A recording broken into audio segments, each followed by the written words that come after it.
ಇಂಗ್ಲೆಂಡ್ನ Commonwealth ವ್ಯವಹಾರಗಳು ಮತ್ತು ಅಭಿವೃದ್ಧಿ ಸಚಿವೆ ಸೀಮಾ ಮಲ್ಹೋತ್ರಾ ಮತ್ತು ಭಾರತದಲ್ಲಿನ ಬ್ರಿಟಿಷ್ ಹೈಕಮಿಷನರ್ ಲಿಂಡಾ ಕ್ಯಾಮರಾನ್ ಅವರೊಂದಿಗೆ ಬೃಹತ್ ಮತ್ತು ಮಧ್ಯಮ ಕೈಗಾರಿಕಾ ಸಚಿವ ಎಂಬಿ ಪಾಟೀಲ್ ನಿನ್ನೆ ಮಾತುಕತೆ ನಡೆಸಿದರು.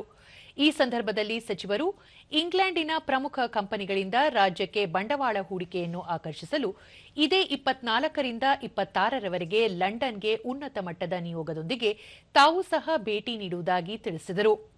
ಭಾರತ ಮತ್ತು ಯುನೈಟೆಡ್ ಕಿಂಗ್ಡಮ್ ಈ ವರ್ಷದ ಆರಂಭದಲ್ಲಿ ಮುಕ್ತ ವಾಣಿಜ್ಯ ಒಪ್ಪಂದವನ್ನು ಮಾಡಿಕೊಂಡಿರುವುದರಿಂದ ಹೆಚ್ಚು ಅನುಕೂಲವಾಗಿದೆ. ಲಂಡನ್ ಭೇಟಿಯ ವೇಳೆಯಲ್ಲಿ ಅಲ್ಲಿನ ಬೃಹತ್ ಉದ್ದಿಮೆಗಳ ಮುಖಂಡರೊಂದಿಗೆ ಮಾತುಕತೆ ನಡೆಸಿ ಅಲ್ಲಿಯ ಕಂಪನಿಗಳು ರಾಜ್ಯದಲ್ಲಿ ಬಂಡವಾಳ ಹೂಡಿಕೆ ಮಾಡುವಂತೆ ಮಾಡಲು ಮೂಲಕ ಆರ್ಥಿಕ ಸಂಬಂಧವನ್ನು ವೃದ್ಧಿಸಿಕೊಳ್ಳಬೇಕಾಗಿದೆ.